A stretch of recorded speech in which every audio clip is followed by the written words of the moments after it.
From his studios in New York, it's time for Wake Up Call with Dan Tortora, where sports meets life.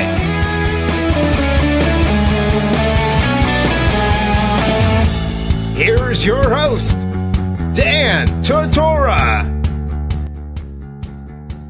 Welcome back here to Wake Up Call with Dan Tortora on wakeupcalldt.com, your one-stop sports shop, and on mixlr.com/wakeupcalldt. Proud to be here with you every Monday through Friday from 9 a.m. to 11 a.m. Eastern Time, and we're here this morning speaking with the Syracuse Orange men's basketball alumni and having some fun this morning. Just had Sonny Spira on the show this morning, and having him be a part of the broadcast. Really appreciate Sonny Spira coming on. Always a great conversation, and always somebody who says how he feels and says what he means, doesn't mince words, and I appreciate that. I respect that. I enjoy that, he tells you what's going on in his brain and what he thinks about it, and when he wants to see better, he asks for better, and it is funny that, we are in a position right now that, Syracuse is, obviously playing well against the top team in the nation. Syracuse has to get more consistent. I mean, this is one game. It's a great game. It's a wonderful moment. It's something Syracuse can surely build off of. And at the same time, it's also Syracuse having to now be more consistent, now show that they can emotionally bounce back from that and take that beautiful, wonderful win and turn it into more wins, turn it into a team that makes a run, turn it into a team that finds their footing and finds their place in the ACC and in the grand scheme of the NCAA Division I men's basketball, reality, this culture, this world, and it's up to them to decide this. They know now that they can go up against the best team in the nation, arguably, and get a victory. So now they know that they could beat Goliath. So now David has to go back to work and not look at Pittsburgh as a lowly opponent, or Miami, or Virginia Tech, Boston College, and so on and so forth. Everybody needs to get Syracuse's best game and best foot forward from here. Because, you look at what the Jacksonville Jaguars did, right? Jacksonville Jaguars couldn't beat the Patriots. They had never beaten the Patriots in the regular season. They only had, you look at the fact that Jacksonville had not defeated the New England Patriots more than once going into this season. Never defeated them in the regular season. Never defeated them when they had Tom Brady as their quarterback. This, that, and the other. So they do it this year, right? They avenged their loss in the tournament, in the Final Four of the NFL, just like Syracuse avenged their loss to Duke this time around, right? So go with me on this play. Jacksonville plays up against New England in the AFC Championship game. They lose. They play them the following season in the regular season. They avenge that loss. Syracuse loses in the Sweet 16 in Omaha, Nebraska to Duke. They play them this season in the regular season. They avenge that loss. Jacksonville forgets to play the rest of the year. Syracuse cannot do the same. You did it. You beat them. You avenged your loss to a team that stopped your run in the postseason. Now you have to do better than what Jacksonville did and better than what other teams did in the past. You need to win the games that you have moving forward. You need to focus, you need to dedicate, and you need to believe that you can do this because it is in your hands. And they've now proven to themselves that they can do it. So the time to achieve greatness is in front of them. They have 14 games left in the regular season. Plenty of time to grow and blossom as a team. Then you have the ACC tournament. And then from there, it depends on what you do. If you take care of business now, you got an opportunity to move forward. I will tell you this. They talk about, Cam Reddish isn't there and Trey Jones got hurt, but Zion Williamson is one hell of a player. And on the line right now, we have Roosevelt Bouie Jr. here with us. And Rosie is our second guest in a jam-packed show of orange-filled coverage. And so with that being said, following Sonny Spira is Roosevelt Bouie Jr. here to speak with us on the Orange, their win over Duke and the season so far. Rosie, how are we doing today? I'm doing great. How you doing, Dan? I'm doing very well. And Rosie, first and foremost, just what you can say about, Sonny and I spoke about this a couple minutes ago, just what you've seen from the fans this season. They have been, not all of them. Some of them have been extremely supportive. Other so-called fans were saying the team was going to lose by 50. We're saying I'm not even going to watch the game. So what did you take away from the fact that, some fans went into this game thinking there's no shot that Syracuse could win? As an alum of the school and of the program, just what you were seeing out there before the game. Well, first of all, I'm kind of I don't really watch. I've never been a person that had to be guided by what somebody else thought. So my point of view was that Syracuse has a lot of talent. They have to figure out how to come together, get their chemistry working, and they have the talent to do it. They have the coaching staff to do it. It's up to them to decide how they want to play, because we've seen flashes of them playing all year. So we see them go up, we see them go down this season, we see them have proud moments, we see them have tumultuous moments. When you saw Duke start off up 12-0, and then Syracuse go on a 17-7 run, just bring me into your take on the first part of this game, how Syracuse never said die, didn't give up. The game had started off like they were going to get blown out of the gym, and yet they stayed the course and got the game to 19-17 and ultimately got the lead in the first half. Just what you could say about how this team showed their collective maturity on the road in the biggest game that they've had this year. Well, the first thing I would say is that at Georgia Tech, they got a chance to see that just because you're playing at home does not mean that you automatically win the game. So they got a chance to see that another team came into the Carrier Dome and they were focused, they were ready to play, and that in Division I basketball, any team can beat any other team no matter where they play. So it was kind of you can always take something positive away from it if you look hard enough. The thing that they took away from it was they took a beat down at home in front of their home crowd, and why is Duke any better than anybody else? Let's go there and let them see what we saw just a few days ago. And when you see that, when you see how Syracuse played up against Georgia Tech, what were your main takeaways after that game? Was it just a bad game? Was it a team that maybe looked like they were looking to the next situation? Was it just a typical off-shooting night because they went 7 for 33 from three-point range? What was it in your opinion? Well, the thing that I always take away from a game is basketball is a team game. So there is no saving grace for any players, but you got to look at it individually.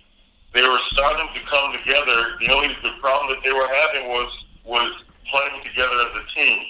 So, and that was highlighted by playing against Georgetown. So anybody that would watch the game from a player's point of view would say, okay, we have to work on playing together.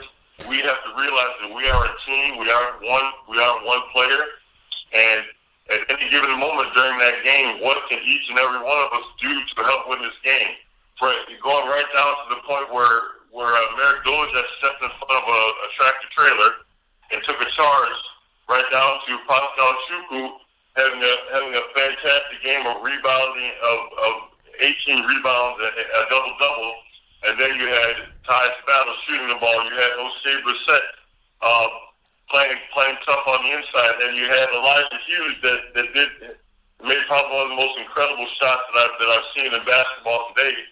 But they needed every single bit from every single player, whether it be 2 points, 5 points, 35 points. They needed them all to win that game because the team needed it to get closer together.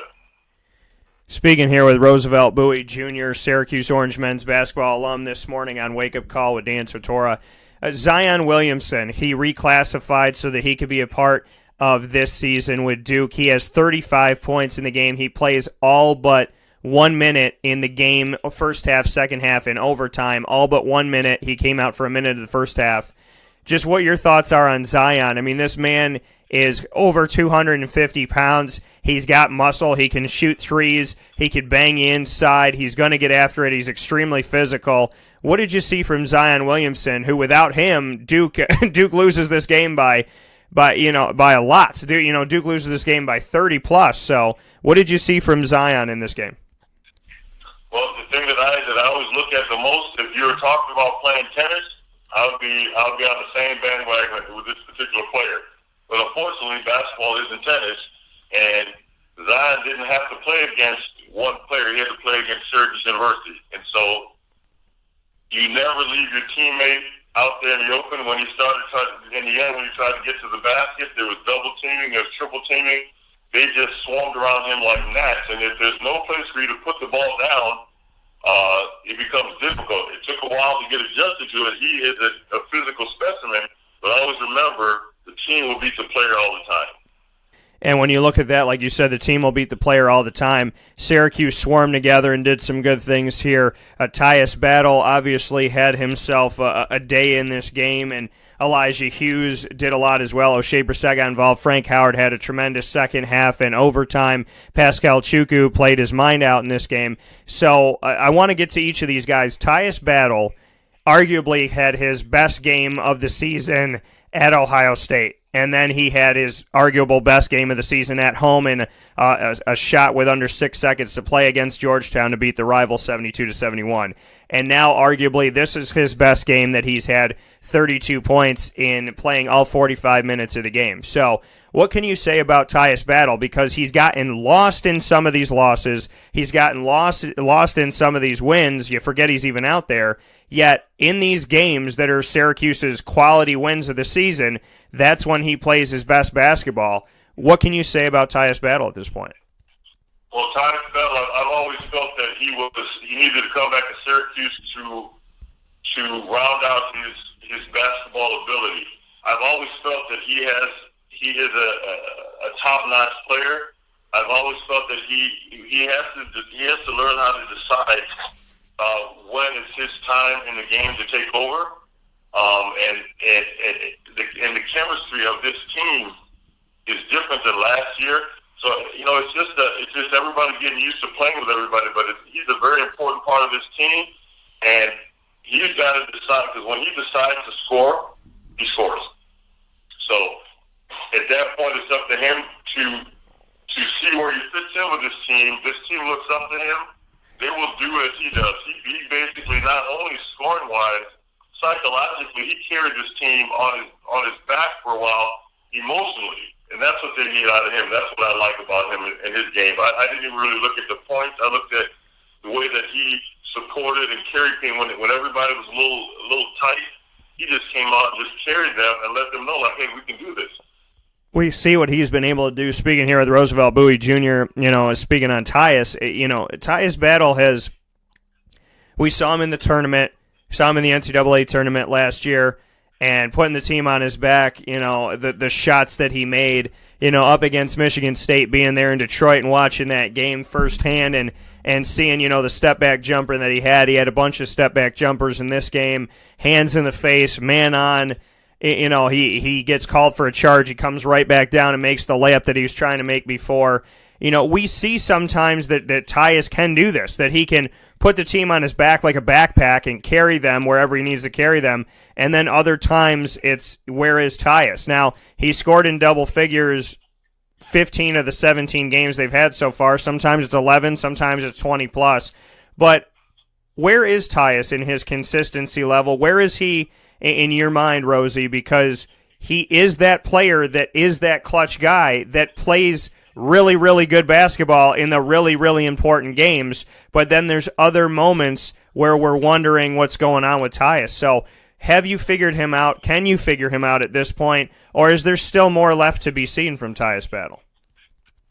Listen, Tyus is, he's not a machine. He's trying to figure out, there's a lot of stuff he's trying to figure out. He's going about it the right way. He comes out every game and brings what he has to bring, and then you got to sit down and look at everything that happens during that game and try to figure out how you can do something, how you can improve, because each player should be trying to improve game after game. He's no different, and being a good player doesn't always mean the team will do well. You've got to figure chemistry has a lot to do with it. He's figuring out that where his place is in this hierarchy, what he has to do to help his team win. it's an ongoing process. It'll change, but the good news is I'm a big fan of Syracuse University. I'm an ex-alumni, and I always see the positive, and I always feel that if a player doesn't give up, he'll only get better, and the team will get better. Elijah Hughes, another guy who's been playing up on the road. Syracuse is 3-0 in true road games this season at Notre Dame, at Ohio State, and now at Duke. Elijah Hughes hits a shot, and Sonny asked if this is the longest shot that a Syracuse player has made. From what I can see, I believe that arguably, that this is from the three-point line of the other side. That shot from Elijah Hughes, and not just that shot, but the way that he played throughout this game. He's the second leading scorer on the team. He's provided offense to a team that sometimes doesn't have Tyus, or doesn't have O'Shea, or doesn't have Frank. He has been I don't think he's talked about enough as being a really big part of helping to stir the drink of Syracuse this season. What do you think about Eli's shot and Eli's overall play this season? I like his energy. I always have. I like the fact that he's a much better defensive player than most people give him credit for. He can rebound the ball when he needs to. He's that player that he was last year. He sat there and he watched the struggles that they went through, and he came out there and he wanted to be a positive influence on his team, and he stepped in there to be that third scorer, that first scorer, that second scorer, whatever the night asked of him. He's capable of doing it, and everybody, slowly but surely, they're trying to figure that out now. Normally, you wouldn't say they should be figuring it out, but seeing that players were getting hurt, they're getting back into the mix. Every time you add a new player, it takes time for this chemistry, for this team to find this chemistry, because it's so important how these guys play together, how they get used to passing the ball to one another, expecting what the other team player can do on defense. So they're finding their way. And he is a great addition to the team. I like his intensity. I like his toughness. He is another one that is very valuable for Syracuse. Speaking here with Roosevelt, Bouie Jr., you got two double-double guys on Duke's side, and R.J. Barrett and Zion Williamson getting after it on the glass, yet Syracuse out-rebounds Duke 51-48. In offensive rebounds, Syracuse is right there, 13 to Duke's 14, and out-rebound them defensively, 38-34. Just what you could say about Syracuse getting after the glass and making sure that they were pulling down more boards, even if it's just a few, that's all it takes. Just what you could say about Syracuse on the glass in this game, especially when they're going up against two strong players like Barrett and Williamson. Well, it's something that I talked about on our show, Orange Appeal. The big thing when they lost against Georgia Tech, I noticed that we're not closing the middle up. We weren't playing that kind of defense that we're capable of playing, and rebounding. When a team shoots, when you shoot a lot of threes, you're not going in. It doesn't depend on the bigs to get the rebounds, because you're taking longer shots. The ball's going to bounce over, so it's about who wants the ball more, who gets the most loose ball, who picks up the long rebounds. That's what Syracuse needed to do. They saw firsthand what happens if they don't do it. They saw it when they were playing at home. So against Georgia Tech. So this time they realized that everybody's got to roll up their sleeves and participate in rebounding. And then when that happens, your bigs get a little confidence. They feel confident, like, okay, I don't have to get every rebound, so I can focus on getting the rebounds that are close to me. Hence, you have Pascal Chukwu that came out there, and he literally was like a vacuum cleaner. And people always talk about his height and his weight. I don't give a rat's butt about anybody's weight. If he decides to put his body between another man and go after the basketball with the tenacity that he did last night, I wouldn't care if he weighed 300 pounds or 13 pounds. With the tenacity that he went after the ball with last night, it was you can't stop a man like that. I played with Louis Orr, who was even smaller at 6'9", but when he decided he wanted to get the ball, the only thing you could do to get the ball away from him was run him over, and I'm pretty sure the rule books, you can't do that. And to speak on, getting after, what he needed to do in Pascal Chukwu, and like you said, size doesn't matter. I mean, Zion Williamson's built kind of like a football player and has a lot of, he's got a lot on him inside, and he's going to make you pay. He's a physical guy. Pascal in 32 minutes gets 10 points, pulled down 18 rebounds, makes free throws at the end of the game. Yeah, he went 4 for 8 at the charity stripe, but he made them when they counted at the end of this game. 9 offensive rebounds, 9 defensive rebounds, 3 blocks in this game, and kept himself from fouling out of the match as well. Your thoughts on Pascal, a former starter, coming off the bench. He was had lost the favor of Jim Boeheim, got an opportunity to get back out there to prove himself again, and had the game of his Syracuse career so far. Just what you saw out of Pascal, who not only got it done in this game, but was one of Syracuse's best players at the end of regulation and into overtime. Well, the one thing that I know is Coach Boeheim he's been kind of, that's what he's wanted out of Pascal too. Because coaches they know how they feel a player should be able to participate in the offense and when they're out on the court. And he said his post-game comments, that's what he wanted from Pascal. He came out and he did it. By any means necessary. He lost his starting position. He came off the bench. Coach found a way to get him motivated to go out there and play. And best of all, he showed Pascal what he's capable of doing.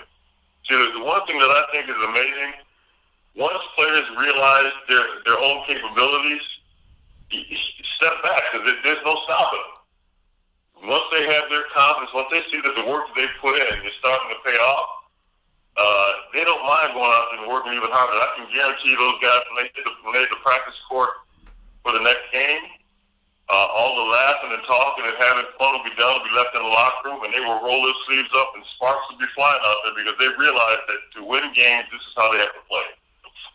And playing it well is exactly what they're doing right now. What does it say about the team, Rosie, at this point? Because they've had some losses here that have made, some people scratch their heads. The Georgia Tech loss. Buffalo's obviously a good team, but the loss to Old Dominion, who had not played up against Syracuse and won in over 30 years. So, just what the overall thoughts were, from you so far this season. They have 5 losses. They didn't play well at Madison Square Garden. They have 12 wins, though. Can you figure this team out? Are they still an enigma? Just how you see them play such a poor game against Georgia Tech and really lean on the 3, and then go up against Duke and do what they need to do and everything they need to do to win at Cameron Indoor. Have you been able to get a feel for this team, or is it still a team that is hard to gauge at this point? Syracuse, it's not my job to gauge this team. It's just, this team, what they have to do is they're figuring one another out. When you have players that are injured, that are coming back, it's very easy to try to gauge a team once the season starts on the first day of basketball season. Every player is there, goes straight through to this particular point in time, then you could possibly try to gauge them. But when you start adding a player every 2 weeks, every 3 weeks, you have players that start out playing in different positions. You have Merrick Doja that comes back 2 inches taller, and now he's playing center instead of forward. It would seem like it should be no big problem, but you had Ty Spell before trying to adjust to playing from the shooting guard to playing the point guard. You have Merrick Doja trying to adjust from playing a 3-4 Euro style to a center, where he's going to be grossly underweight.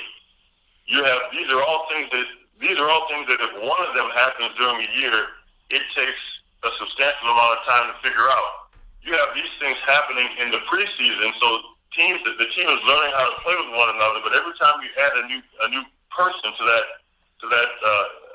that roster, you're mixing up the chemistry that's out there on the floor.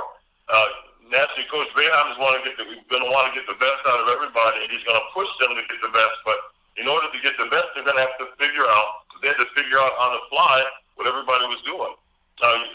There's a big difference from playing the 3 or the 4 and being outside the lane to playing the 5 and being in the center of the lane. So there's a lot of adjustment, and it's also about feeling comfortable. I played the number 5 my entire career, and I was very comfortable playing it. But if you'd put me out to play the 4 or the 3, I'm pretty sure I'd have been good at it, but not comfortable enough until I had a few weeks or a few months under my belt doing it. Well, these are things that are happening on the fly as people get hurt or people go out. Then you have the heart of your team, Franklin Howard, who's the ball handler, who's supposed to control everything, who is the last piece that's put into this puzzle. And everybody says, okay, great, now that he's back, we can start playing like last year. But no, he's got to get up physically in the same shape as everybody else. And psychologically, he already knows, and his mind is much farther ahead than his physical fitness. So his mind wants to do things, but his body is not quite fit into the chemistry of the team. And the chemistry of the team is totally 100% different than last year. You have two guys shooting the ball all the time. It doesn't take a whole lot of chemistry. It's like pass the ball to them and get out of the way. Now you have guys that you actually have to run plays and feel who's doing what, who's got the hot hand because you want to feed that guy. So it's a whole learning curve that they're doing on the fly, and that thanks to the coaching staff who believes in all the guys out there. It's very important in this time period that the players believe in themselves, and you can't really worry about what the fans are feeling or doing, because Syracuse has great fans. They're going to follow you. They're going to come on board. They're going to get upset when you don't play well, but that's what fans do. But as a player, you got to stay focused. You got to understand that it's a learning process. When the game is finishes, everybody's really happy, but when practice starts the next day, that game you just played doesn't count. You got to roll up your sleeves and start all over again. That coming from Roosevelt, Bouie Jr. saying, listen, the fans will be there. This team has to be there. And if the fans aren't there, you still got to show up. You can enjoy the win, but when you go to practice the next day, it's 0-0 all over again. Rosie, as always, I appreciate the time, and I appreciate you being here. You make sure you go out to the Craftsman Inn and check out Orange Appeal. Support Roosevelt Bouie Jr. as well as Dale Shackelford. You can find them on social media. It's Orange Appeal, A-P-P-E-E-L. That's A-P-P-E-E-L, Orange Appeal. Check them out. Final words here, Rosie, to tell everybody a little bit more about Orange Appeal. Yes, it's something that Dale Shackelford and I decided to do together. We've always talked about games, whether we were on the air or not. We have a different, unique, old-school approach to how to talk about basketball. And actually, Dale is a little more harsh than I am. He's an upperclassman. He's my captain. But my point of view is I didn't have to be that way, because I already had an assassin on the team and him. So it was my job to go out there and be actually be whatever he wanted me to be. But we talk about the game. We talk about the game from a player's point of view. We'll get other players on. We'll eventually have one of the Lexus ones to come down there and talk with us. If you really want to see get an inside look at Syracuse basketball, we laugh, we joke around. You can come there and just sit down and talk with us afterwards. It's a great location. We have a whole lot of fun doing it. That's down at the Craftsman Inn and Suites in Fayetteville. That coming from Roosevelt Bouie Jr. Rosie, as always, God bless, and all positives going your way, and happy to see you and Dale doing something great when you guys have both been so tremendous in my career, and always make yourself available and have guest starred on so many different opportunities we've had live and over the phone as well. So my thanks to you for all that you're doing, and I hope nothing but the best success for you as you move forward, and obviously we'll be keeping in touch. Very good. Thank you very much. All right, take care. That coming from Roosevelt Bouie Jr. here on Wake Up Call with Dan Tortora. We have a jam-packed show this morning, like I've been talking about all morning long. Wake Up Call with Dan Tortora, wall-to-wall, orange-filled coverage, coming off of that win, 95-91 in overtime against Duke at Cameron Indoor. The first time Duke has lost to an unranked team not named North Carolina in Cameron Indoor after going 104-0 before last night. Now it's 104-1, and I got a nice graphic I'm putting up on social media, so look out for that during the show. Coming up next in just a moment, we will have John Wallace, and a little bit later, we'll be joined by Gene Waldron, all giving their thoughts on Syracuse's successful win over Duke. This is a wake-up call, fast break.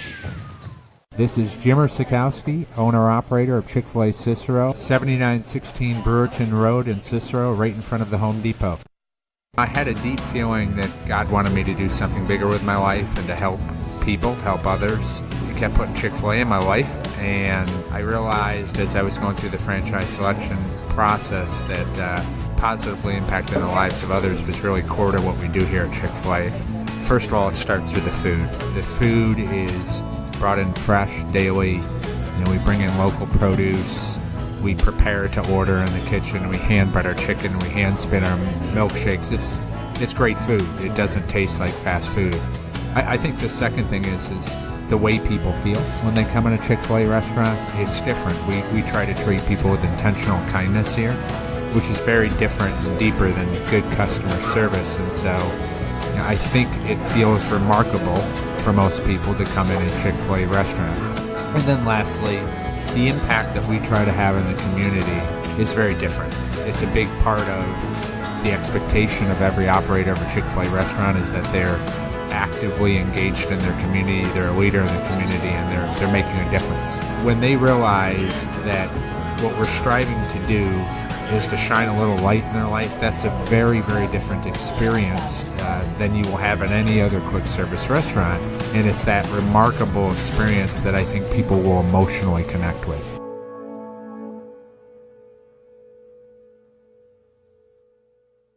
I'm George Townsend of Honda City with some good advice when buying a new car. The true cost of owning a new car is determined by the appraised value when you trade it. No vehicle appraises higher than a Honda. Next, look for low APRs and deep discounts. You also want low maintenance costs and great fuel economy. That's why my advice to you is to buy a new Honda. Looking pre-owned, visit our Honda Certified Used Car Center. Honda City, 7140 Henry Clay Boulevard, Liverpool, or HondaCity-CNY.com. It would be a pity if you don't shop at Honda City.